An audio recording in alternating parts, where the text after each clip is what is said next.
Muchas gracias, profesora. Buenas tardes a todos. Bueno, y es muy apropiado, supongo, porque si José terminó con las bodas de Camacho, ahora vamos a a la cueva de Montesinos, ¿no? Eh, Perfecto, sí. Por qué Don Quijote? Esa es mi pregunta. Decide desviarse hacia la cueva de Montesinos en su camino a Zaragoza. ¿Qué anticipa en ese lugar? La cueva, a diferencia de las ventas, no necesita transformarse. Es ya un lugar apto para sus aventuras. Desde las primeras líneas, Cervantes muestra el forcejeo entre los materiales que conforman la cueva de Montesinos. Por un lado, es un territorio verificable, sometido a la descripción geográfica. Por otro, atrae literariamente por su nombre, eh, el caballero Montesinos, ¿no? Héroe de romances y de caballería, que permiten a Don Quijote aproximarse a ella no como una pura topografía, sino como un lugar que dice tantas y tan admirables cosas en aquellos contornos se contaban. Sugiero que el escenario escogido por el mismo protagonista se sustenta en su teatralidad. Sigo en este sentido a Josep Feral, para quien la teatralidad de una obra se produce cuando hay una escisión en el espacio cotidiano, cuya consecuencia es la creación de una dimensión imaginaria. Esta escisión ocurre prioritariamente por medio del cuerpo del actor, que funciona como el núcleo desde el que se irradia la teatralidad para constituir el espacio del escenario. La escisión, en el caso específico del Quijote, se producirá en el espacio mismo de la ficción. En este punto, quiero defender una reevaluación de las fuentes como herramienta crítica que permite leer la teatralidad al interior del episodio de la cueva de Montesinos. La profesora Elena Percas Ponsetti, en un detallado artículo sobre la cueva de Montesinos, enumera las posibles fuentes de este episodio. Su catálogo va de Platón a los romances artúricos, pasando por el Cantar de los Cantares, Dante, Horacio, Ovidio, entre otros.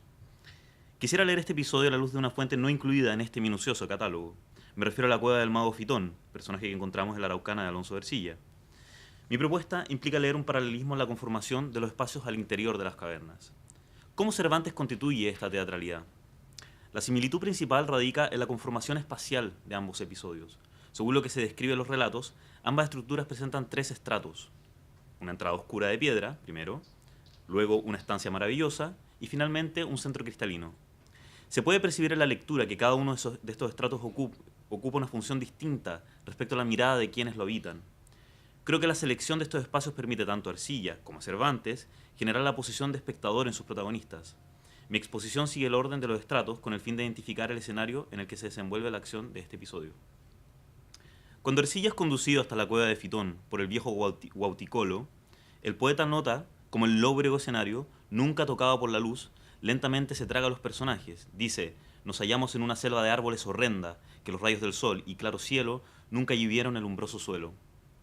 La estrecha e intrincada senda se cierra sobre los caminantes hasta llegar a la caverna misma, la que también se encuentra rodeada por la opacidad del escenario.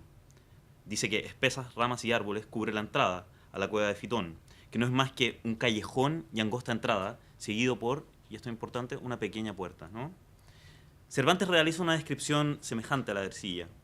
Anuncia que la boca de la cueva de Montesinos es espaciosa y ancha, pero a la vez la encuentra llena de cambroneras y cabrahigos, de zarzas y malezas, tan espesas e intrincadas que de todo en todo la ciegan y encubren. Ambas cuevas reciben a sus personajes en su primera estancia con ominosas presencias animales.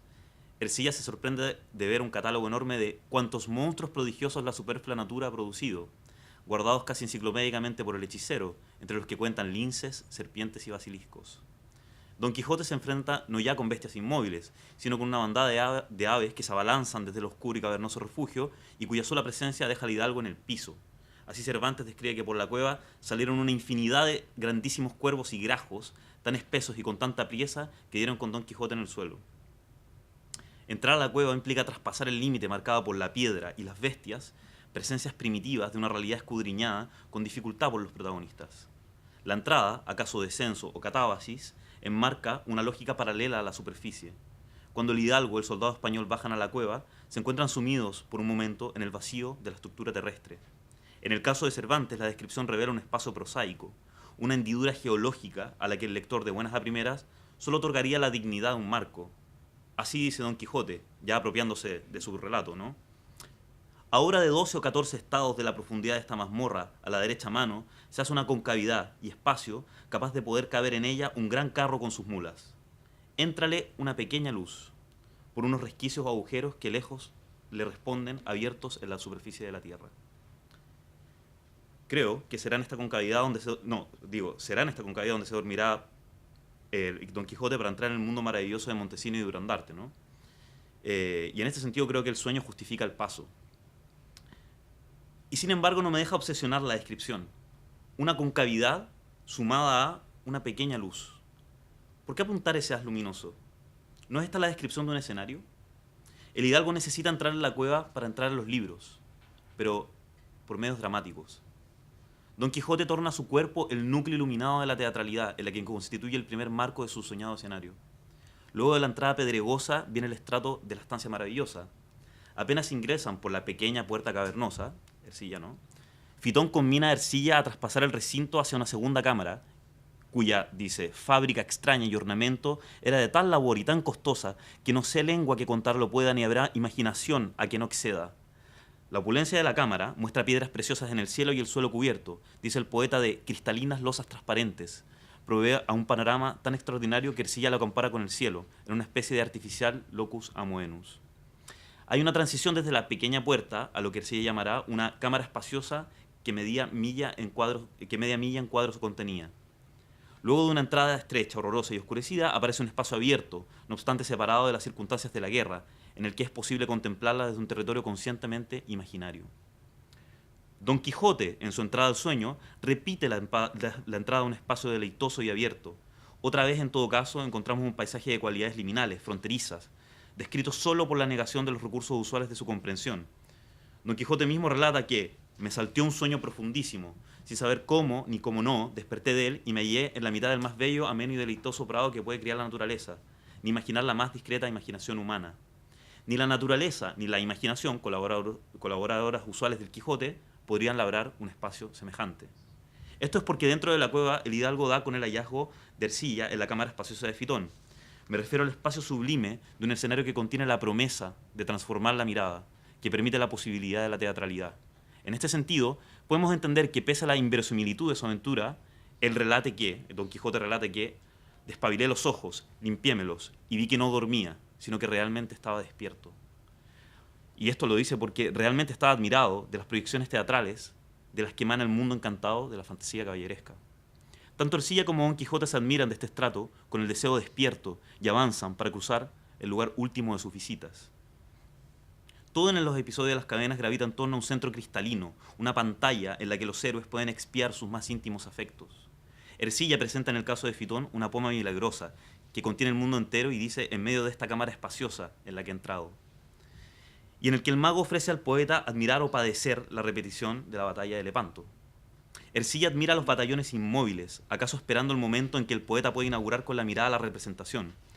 Fitón conjura el dinamismo de la escena para animar las figuras bélicas que, dice, poco a poco el movimiento comenzaron, generando una representación de un espacio de alteridad en el que un escenario militar español puede contemplarse desde la colonia. Me parece interesante que antes de ver la batalla, Ercilla exhibe la capacidad de la poma con la visión de un palacio, diciendo que vi dentro un mundo fabricado, tan grande como el nuestro y tan patente como en redondo espejo relevado. Llegando junto al rostro claramente, vemos dentro de un anchísimo palacio y en muy pequeña forma, grande espacio. El palacio, figura de la soberanía en el contexto de Ercilla, anticipa el desenvolvimiento de la batalla, a la manera de argumento físico de las atrocidades que luego serán relatadas con detalles en el próximo canto. ¿No es el palacio acaso la forma misma del estrato final en la cueva de Montesinos? Don Quijote, llevado por el propio Montesinos a un cristalino palacio, cuyos muros y paredes parecían de transparente y claro cristal fabricados, en el que tendrá como Ercilla el don de una visión privilegiada. Le estará vedada, no obstante, la acción. El mismo Montesinos le explica al hidalgo, según su propio relato, que han sido encantados por Merlín, sin saber cómo ni por qué, pero de que esperaban a Don Quijote estaba seguro. En estas soledades, dice Montesinos, encantados, esperamos verte. Nada puede hacer el Quijote por los habitantes del castillo transparente, así como Ercilla no puede cruzar los frágiles límites de la poma. Mientras visita los suntuosos cuartos de alabastro y habla con Montesinos y el muerto Durandarte, ve a través de las paredes las escenas por venir. Observa, por las paredes de cristal, a Belerma, sus doncellas y a la misma Dulcinea. Experimenta la cueva como una serie de escenas. Este último estrato, me parece, descubre el efecto total de la cueva. Están encantados, pero no por Merlín, sino por su propia teatralidad. Lo esperan al interior de la cueva de Montesinos. Esperan por sobre todo su mirada. Como en un escenario, los personajes de su fantasía están envueltos en la prohibición de traspasar la cuarta pared, que de todas formas permite que los eventos dramáticos se hagan posibles. La prohibición teatral, el encanto de la cueva, asegura la eficacia de las fantasías del Quijote. Para terminar, creo que leer La Cueva de Montesinos como un espacio de teatralidad permite conservar la integridad narrativa de un episodio al menos conflictivo en la ya intrincada trama de la novela. Dentro de la cueva, Don Quijote entra a las tierras maravillosas de los caballeros. Por vez única, en la novela de Don Quijote, interactúa directamente con los personajes de sus ensueños. El mismo Cervantes muestra estupor ante los sucesos del episodio. Como ha indicado la profesora Mary Gaylord, el autor, en el capítulo siguiente, despliega toda una serie de recursos que presionan la credibilidad de la historia contada por el hidalgo. Cervantes pone en boca de Cide Hamete, traductor ya poco fiable en la lógica de la época, la paradoja de la maravillosa historia de la cueva. No cree que la historia fuese posible, tampoco que el hidalgo mienta. Ante esta paradoja, el narrador se detiene y dice que, sin afirmarla por falsa o verdadera, la escribo. Tú, lector, pues eres prudente, juzga lo que te pareciere. Entonces, afirmar la teatralidad del episodio, me parece a mí, permite preservar el carácter indecidible, sin afirmarla por falsa o verdadera, que sostiene la escena. Sugerir la teatralidad del episodio, como lo hace Cervantes, provee una solución literaria, al señalar un género en el que el espacio cotidiano, el territorio de la prosa, es cruzado por la postulación de una mirada que vuelve disponible la dimensión imaginaria de los sueños del Quijote. Muchas gracias.